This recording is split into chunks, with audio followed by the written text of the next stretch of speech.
ಹಿಟ್ಟು ರಾಜು ಅವರೇ, ನನ್ನ ಧ್ವನಿ ಕೇಳಿಸ್ತದೆ ಅನ್ಕೊಳ್ತೀನಿ. ಈಗ ಕೇಳಿಸ್ತಾ ಇದೆ ಮೇಡಮ್. ಎಡ್ಬಿಡಂಗಿ ಡಿಸಿಷನ್ಗೆ ಮುಂದಾಗ್ತಾ ಇದ್ದಾರಾ ರಾಜ್ಯ ಸರ್ಕಾರದವರು ಅಂತ? ಇದು ಯಾವುದನ್ನು ಯೋಚನೆ ಮಾಡ್ತಾ ಇಲ್ಲ, ಅದನ್ನ ಕನ್ಸ್ಯೂಮ್ ಮಾಡೋರ್ ಬಗ್ಗೆ ಯೋಚನೆ ಮಾಡ್ತಾ ಇಲ್ಲ, ಅಡಿಕೆ ಬೆಳೆಯೋರ್ ಬಗ್ಗೆ ಯೋಚನೆ ಮಾಡ್ತಾ ಇಲ್ಲ. ಸುಮ್ಮನೆ ಒಂದು ಡಿಸಿಷನ್ ಅಂದ್ರೆ ಒಂದು ಆದೇಶ ಪಾಸ್ ಮಾಡ್ಬಿಡೋದು, ಗೊಂದಲ ಕ್ರಿಯೇಟ್ ಮಾಡೋದು, ಹಿಂಗೇನಾದ್ರು ಮಾಡ್ತಾ ಇದೆ ರಾಜ್ಯ ಸರ್ಕಾರ ಅಂತ ಅನ್ಸುತ್ತಾ ನಿಮ್ಗೆ? ಖಂಡಿತ ಮಾಡ್ತಾ ಇದೆ. ಇದಕ್ಕೆ ಒಂದು ಮೊಸಳೆ ಕಣ್ಣೀರ್ ಹಾಕ್ತಾರೆ. ಮೊನ್ನೆ ನಾವು ಇದು ಡಿಸ್ಕಷನ್ ಮಾಡಿದಾಗ ರಾಜ್ಯ ಸರ್ಕಾರ ಕೇಂದ್ರ ಸರ್ಕಾರದಿಂದ ಒಂದು ಆದೇಶ ಬರ್ತತೆ, ಅದಕ್ಕೆ ನಾವು ನೋಟಿಸ್ ಮಾಡ್ಬೇಕು, ಹಾಗಾಗಿ ಇದನ್ನ ಪ್ರಿನ್ಸಿಪಲ್ ಮಾಡಿರೋದು, ಯಾವುದೇ ಕಾರಣಕ್ಕೂ ಗುಟ್ಕಾ ನಿಷೇಧ ಮಾಡಲ್ಲ ಅಂತೇಳಿ ಇಂಡೈರೆಕ್ಟ್ ಆಗಿ ಹೇಳ್ತಾರೆ. ಕೇಂದ್ರ ಸರ್ಕಾರ ರಾಜ್ಯ ಸರ್ಕಾರದ ಮೇಲೆ ಹಾಕೋದು, ರಾಜ್ಯ ಸರ್ಕಾರ ಕೇಂದ್ರ ಸರ್ಕಾರದ ಮೇಲೆ ಹಾಕೋದು, ಇವು ಎಲ್ಲಾ ಸರ್ಕಾರಗಳು ರೈತರನ್ನ ಒಂದು ಗುರಿಯಾಗಿ ಇಟ್ಕೊಂಡು ಮಾಡ್ತಿರೋ ಅಂತ ಹುನ್ನಾರಗಳು ಇವು. ಇದು ಆರೋಗ್ಯದ ಮೇಲೆ, ಬರೀ ಆರೋಗ್ಯದ ಮೇಲೆ ಕಾಳಜಿ ಇದ್ದಿದ್ರೆ ಇವರೆಲ್ಲ ಈಗ ಮುಂಚೆ ಹಳ್ಳಿಗಳಿಗೆಲ್ಲ ಹಿಂದೆ ಸರಾಯಿಗಳು ಮಾಡ್ತಾ ಇದ್ರು, ಸರಾಯಿ ನಿಷೇಧ ಮಾಡಿದ್ರು, ಸರಾಯನ ಅಧಿಕೃತವಾಗಿ ಸರ್ಕಾರ ಮಾರಕ್ ನಿಂತು. ಈಗ ಗುಟ್ಕಾ ಬ್ಯಾನ್ ಮಾಡಿ ಸರ್ಕಾರನೇ ಗುಟ್ಕಾ ಅಧಿಕೃತ ಮಾರಾಟ ಮಾಡೋ ಹುನ್ನಾರ ಏನಾರ ಮಾಡ್ತಿದ್ಯಾ ಅನ್ನೋ ಗೊತ್ತಾಗ್ತಿಲ್ಲ. ಹಾಗಾಗಿ ಈಗ ನೋಡ್ರಿ 1 kg ಅಡಿಗೆ ಎಣ್ಣೆ ತಯಾರಾಗಕ್ಕೆ ಶೇಂಗಾ ಎಣ್ಣೆ 400 ರೂಪಾಯಿ ಬೇಕು, 150 ರೂಪಾಯಿ ಕೊಡ್ಬೇಕಾರೆ ಇದ್ರಲ್ಲಿ ಎಷ್ಟು ಮೋಸ ಆಗ್ತಿದೆ ಅಂತ ಯುಟಿ ಖಾದರ್ ಅವ್ರಿಗೆ ಗೊತ್ತಾಗ್ತಿಲ್ವಾ? 400 ರೂಪಾಯಿ ಬೆಲೆ ಬಾಳ ಅಂತ ಎಣ್ಣೆನ 150 ರೂಪಾಯಿ ಒರಿಜಿನಲ್ ಎಣ್ಣೆ ಅಂತ ಕೊಟ್ಟಾಗ ಯುಟಿ ಖಾದರ್ಗೆ ಇದು ಗೊತ್ತಾಗ್ಬೇಕಾನೆ. ಆ ಎಣ್ಣೆ ಯಾಕೆ ನಿಷೇಧ ಮಾಡಲ್ಲ? ಆಯಿಲ್ ಅಂತೇಳಿ ದೇಶಕ್ಕೆ ಬೆಳೆನೇ 10% ಬೆಳೆ ಇದ್ರೆ 100% ಮಾರಾಟ ಆಗ್ತದೆ, ಎಲ್ಲಿಂದ ಬರ್ತಿದೆ? ಇಂಥ ಆರೋಗ್ಯದ ಮೇಲೆ ಪರಿಣಾಮ ಬೀಳೋಂತ ಸಾಕಷ್ಟಿದೆ. ಗುಟ್ಕಾ ನಿಷೇಧ ಮಾಡೋದ್ರಿಂದ ನಾವು ವಿರೋಧ ಮಾಡೋದಿಲ್ಲ. ಜನರ ಮೇಲೆ ಕಾಳಜಿ ಇದ್ರೆ ನಿಜವಾಗಿ ಇವೆಲ್ಲ ಬ್ಯಾನ್ ಮಾಡಿ ತದನಂತರ ಗುಟ್ಕಾ ಬ್ಯಾನ್ ಮಾಡ್ಲಿ. ಗುಟ್ಕಾ ಬ್ಯಾನ್ ಮಾಡೋಕೆ ಉತ್ತೇಜನ ಕೊಡಿ, ಬೆಂಬಲ ಬೆಲೆ ಕೊಡಿ, ಆಮೇಲೆ ನೀವೇನಾದ್ರೂ ಮಾಡ್ಕೊಳ್ಳಿ ಅಂತ ಯಾಕೆ ಕೇಳಬಾರ್ದು ರೈತರು?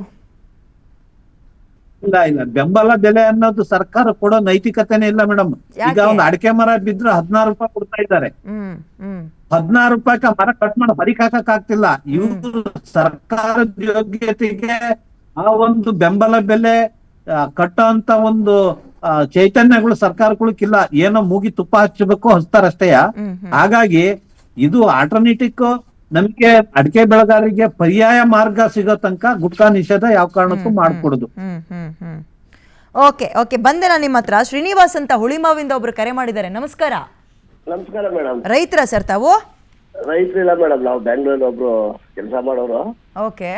ಬಟ್ ಏನಂದ್ರೆ ಗುಟ್ಕಾ ಮುಕ್ತ ಮಾಡ್ತಾರೆ, ನೆಕ್ಸ್ಟ್ ಜನರೇಷನ್ ಇದೆಯಲ್ಲ, ಮಕ್ಕಳು ಮರಿಗಳು ಎಲ್ಲಾರು ಅವರು ಅಡಿಕೆ ಅನ್ನೋದೇ ತಿನ್ನಲ್ಲ. ಬಟ್ ಅಡಿಕೆ ಮಾಡ್ಲಿ, ಬಟ್ ಆ ನಿಕೋಟಿನ್ ತಂಬಾಕು ಮಿಕ್ಸ್ ಮಾಡಬಾರ್ದು ಅಷ್ಟೇ. ಆದ್ರೆ ಯುಟಿ ಖಾದರ್ ಸರ್ ತಗೊಂಡೋದು ಒಳ್ಳೆ ನಿರ್ಧಾರ. ತಮಿಳ್ನಾಡಲ್ಲಿ ನೋಡಿ ಗುಟ್ಕಾ ಸಿಕ್ಕಲ್ಲ. ತಮಿಳ್ನಾಡು ಎಲ್ಲೇ ಹೋಗಿ ನೀವು ಗುಟ್ಕಾ ಸಿಕ್ಕಲ್ಲ.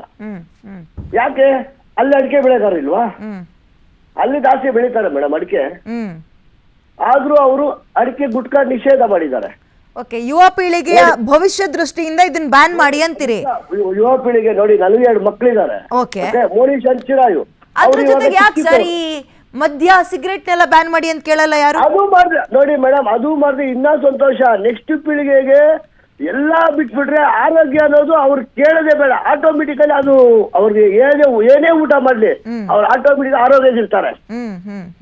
ಅವ್ರ ಗ್ಯಾರಂಟಿ 80 to 90%, 90 ವರ್ಷ 90 ವರ್ಷ ಬದುಕ್ತಾರೆ. ಅದು ಗ್ಯಾರಂಟಿ. ಇದೆಲ್ಲ ಬಿಟ್ಬಿಟ್ರೆ ಇನ್ನೇನಿದೆ, ಆರೋಗ್ಯ ಆಟೋಮೆಟಿಕ್ ಬರುತ್ತೆ. ಗಾಳಿ ಊಟ ಏನ್ ಊಟ ಮಾಡಿದ್ರು ನಡೀತಿರುತ್ತೆ. ಓಕೆ, ಥ್ಯಾಂಕ್ ಯು ಕರೆ ಮಾಡಿದ್ದಕ್ಕೆ. ಎಷ್ಟು 70% ನಾವೇ ಬೆಳೆಯೋದು ಇಡೀ ದೇಶದಲ್ಲಿ ಅಡಿಕೆನ. ಹೌದು, ಮಲೆನಾಡು ಭಾಗ, ತುಮಕೂರು ಭಾಗ, ದಕ್ಷಿಣ ಕನ್ನಡ, ನಾವೇ 70% ಇಡೀ ದೇಶಕ್ಕೆ ನಮ್ದೇ ಕಾಂಟ್ರಿಬ್ಯೂಷನ್. ಓಕೆ, ಈಗ ಈ ಪಾಲಿಸಿ ಡಿಸಿಷನ್ ಅಂತ ಬಂದಾಗ ಇಷ್ಟೊಂದು ವೀಕ್ ಇದ್ದೀರಾ? ಒಬ್ರು ಮಂತ್ರಿ ಪಾಸ್ ಮಾಡ್ತಾರೆ, ಇನ್ನೊಬ್ರು ನಮ್ಗೆ ಗೊತ್ತೇ ಇಲ್ಲ ಅಂದ್ರೆ ನಮ್ಗೆ ಅರ್ಥ ಆಗ್ತಿಲ್ಲ ಹೆಂಗ್ ಸರ್ಕಾರ ನಡೆಸ್ತಾ ಇದ್ದಾರೆ ಅಂತ.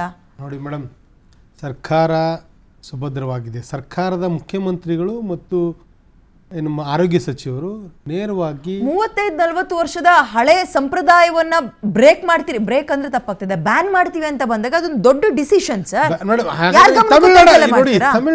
ತಮಿಳ್ನಾಡು ಬೇಡ, ಕರ್ನಾಟಕ ಮಾತಾಡಿ. ಹಂಗಾರೆ ಯಾಕೆ ವಾಪಸ್ ತಗೊಳಕ್ ಹೋಗ್ತಾ ಇದ್ದೀರಿ? ನೋಡಿ, ವಾಪಸ್ ತಗೊಳ್ಳೋಂಥ ಪ್ರಶ್ನೆ ಅಲ್ಲ. ಈಗ ಸರ್ ಹೇಳ್ದಂಗೆ ಡಾಕ್ಟರ್ ಏನು ಆರೋಗ್ಯಕ್ಕೆ ಹಾನಿಕಾರವಾದ ಅಂಶಗಳಿದಾವೆ ಅವನ್ನೆಲ್ಲ ಬಿಡುವಂಥ ನಿಟ್ಟಿನಲ್ಲಿ, ಅವನ್ನೆಲ್ಲ ಬ್ಯಾನ್ ಮಾಡೋ ನಿಟ್ಟಿನಲ್ಲಿ ಏನಾದರೂ ಒಂದು ಕ್ರಮ ಕೈಗೊಳ್ಬೇಕು.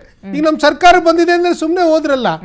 ಏನಾದರೂ ಒಂದು ಹೊಸ ಯೋಜನೆಯನ್ನು ಮಾಡಬೇಕಾದ್ರೆ ಅದರಲ್ಲಿ ಪ್ಲಸ್ ಇರುತ್ತೆ ಮೈನಸ್ ಇರುತ್ತೆ. ಅದನ್ನ ತಜ್ಞರ ಟೀಮ್ ಅಂತ ಕೂರಿಸ್ಕೋಬೇಕು Yes, ಸರ್, madam. ಒಂದ್ ಅದನ್ನ ಮೀಟಿಂಗ್ ಮಾಡ್ತಾ ಇದ್ದಾರೆ ಮಾಡ್ಬೇಕು madam. ಸರ್, ಚರ್ಚೆ ಆದ್ಮೇಲೆ ಯಾವ ದೇಶ ಅಂತ ಹೊರಗೆ ಹಾಕ್ಬೇಕು. ಹಿಂಗ್ ಹಾಕ್ಬಿಟ್ರೆ ಇದು ಮಾಡ್ತಾ ಇದ್ದಾರೆ. ಎಡಬಿಡಂಗಿ ನಿರ್ಧಾರ ಆಗುತ್ತೆ, No, no, no, ಭಯ ಎಡಬಿಡಂಗಿ ಪಡಿಸ್ತೀರಿ ಅಂತಲ್ಲ. ರೈತರಿಗೆ. No, ಆಮೇಲೆ ಅಕ್ರಮವಾಗಿ ಶೇಖರಿಸಿಟ್ಕೊಳ್ತಾರಲ್ಲ ಅವ್ರಿಗೆ ಉತ್ತೇಜನ ಕೊಟ್ಟಂಗಾಗುತ್ತೆ ಇದೆಲ್ಲ. ನೀವು ಅದನ್ನೆಲ್ಲ ಬ್ಯಾನ್ ಮಾಡೋ ನಿಟ್ಟಿನಲ್ಲಿ ಶೇಖರಿಸಣೆ ಮಾಡೋದು ಬ್ಯಾನ್ ಮಾಡಬೇಕು. ಅದರ ಜೊತೆಗೆ ನಮ್ಮ ಸರ್ಕಾರದ ಉದ್ದೇಶ ಯೋಜನೆಗಳನ್ನ ಜಾರಿ ತರ್ತಾ ಇದ್ದಾರೆ ಅಂದ್ರೆ ಏನೋ ಒಂದು ಒಳ್ಳೇದು ಆಗ್ಲಿ ಅನ್ನೋ ಉದ್ದೇಶ ಇರುತ್ತೆ ಹೊರತು ಬೇರೆ ಇಲ್ಲ.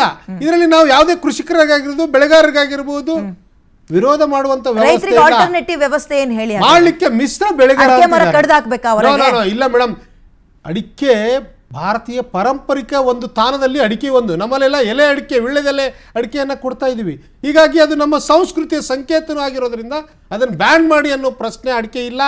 ವಿಶೇಷವಾಗಿ ನಿಕೋಟಿನ್ ಮಿಶ್ರವಂತ ಮಾಡುವಂಥ ವ್ಯವಸ್ಥೆಗೆ ಬ್ಯಾನ್ ಮಾಡೋದು. ಅದರ ಜೊತೆಗೆ ಏನು ಯುವಕರ ಮಂತ್ರಿಗೂ ಆರೋಗ್ಯವನ್ನು ಮುಖ್ಯಮಂತ್ರಿಗಳಿಗೂ ತಾಳಮೇಳ ಇಲ್ಲ ಅಂತ ಒಪ್ಕೋತೀರಾ ನೀವು ಹಂಗಾದ್ರೆ? ಮೇಡಮ್ ಅದು ಪ್ರಶ್ನೆನೇ ಇಲ್ಲ. ಎಲ್ಲರೂ ಒಂದು ಯೋಚನೆ ಮಾಡ್ತಾ ಇರ್ತಾರೆ. ನೀವು ಒಂದು ದಿಕ್ಕಿನಲ್ಲಿ ಯೋಚನೆ ಮಾಡಿದ್ರೆ ಮುಖ್ಯಮಂತ್ರಿಗಳು ಒಂದು ದಿಕ್ಕಿನಲ್ಲಿ ಯೋಚನೆ ಮಾಡ್ತಾರೆ. ಜನಸಾಮಾನ್ಯರು ನಾವು ನಾವು ಒಂದು ಯಾವ ಯೋಚನೆ ಮಾಡ್ತಾ ಇದ್ದು ನಾವು ಯಾವ ಸಾರ್ವಜನಿಕ- ದಿಕ್ಕಿನಲ್ಲಿ ಯೋಚನೆ ಮಾಡಿದ್ರು ಸಾರ್ವಜನಿಕರ ಆಗುತ್ತೆ. ಹಿತಾಸಕ್ತಿಯಿಂದ ಹೊರತು ಬೇರೆ ಇಲ್ಲ. ಮಾಂತೇಶ್ ಅವರೇ, ನಾವು ಯಾವ ಸಾರ್ವಜನಿಕ ದಿಕ್ಕಿನಲ್ಲಿ ಯೋಚನೆ ಹಿತಾಸಕ್ತಿ ಮಾಡಿದ್ರು ಇದೆಯಲ್ಲ? ಆಗುತ್ತೆ. ನೀವು ಹಂಗೆ ಯೋಚನೆ ಮಾಡಕ್ಕಾಗಲ್ಲ, ಸರ್ಕಾರ ನಡೆಸೋರು. ಇರ್ಲಿ, ಸಾರ್ವಜನಿಕ ಆರೋಗ್ಯ ಹಿತಾಸಕ್ತಿ ಸಚಿವರು ಆರೋಗ್ಯ ಕೊಟ್ಟಿರೋ ಹಿತಾಸಕ್ತಿ statement ಇದೆಯಲ್ವಾ? ಇದೆಯಲ್ಲ, ಅಡಿಕೆ ಬೆಳೆಯವ್ರು ನಿದ್ರೆ ಮಾಡಕ್ ಆಗ್ತಾ ಇಲ್ಲ ರಾತ್ರಿ ಬೆಳಗಾದ್ರೆ, ಹಂಗ್ ಸಮಸ್ಯೆ ಇದೆ. ನೀವೊಂದು ಏನು ಯೋಚನೆ ಮಾಡದೆ ಮುಂದಕ್ಕೆ ಏನಾಗುತ್ತೆ ಅಂತ ಗೊತ್ತಿಲ್ದರೆ ಸುಮ್ನೆ ನಾವು ರದ್ದು ಮಾಡ್ಬಿಡ್ತೀವಿ, ಬ್ಯಾನ್ ಮಾಡ್ಬಿಡ್ತೀವಿ ಅಂದ್ರೆ ಹೆಂಗಾಗುತ್ತೆ? ಇಲ್ಲ, ಅದನ್ನ ಹಂತ ಬ್ಯಾನ್ ಹಂತವಾಗಿ ಮಾಡಕ್ಕಾದ್ರೆ ಬೆಳೆಯೋ ನಿಟ್ಟಿನಲ್ಲಿ ಯಾರೇ ಬಂದ್ ಪ್ರೊಟೆಸ್ಟ್ ಮಾಡಿದ್ರು ಬಿಡಬಾರ್ದು, ಆ ಗಟ್ಟಿತನ ತೋರಿಸ್ಬೇಕು. ಅದಾದ್ರೂ ಆಗುತ್ತೆ ನಿಮ್ ಕೈಲಿ? ಅದು ಆಗಲ್ಲ ನೋಡಿ ಮೇಡಮ್, ಅದು ಅವ್ರಿಗೆ ಹಣ ಆಗ್ಬಾರ್ದು, ಬೆಳೆಗಾರರಿಗೂ ಹಾನಿ ಆಗ್ಬಾರ್ದು, ಮತ್ತೊಬ್ಬರಿಗೆ ಹಾನಿ ಆಗ್ಬಾರ್ದು. ಎಲ್ಲರೂ ನೀವು ನೋಡ್ಬೇಕಾಗಿ ಮಗುನು ಸರ್ಕಾರ ಚಿವುಟಿ ಧರ್ಮ ತೊಟ್ಲುನು ನಾವು ತೂಗ್ಬೇಡ್ರಿ. ಮಾಡ್ತಾ ನೀವು ಮಗುನು ಚಿವುಟಿ ತೊಟ್ಲುನು ತೂಗ್ಬೇಡಿ.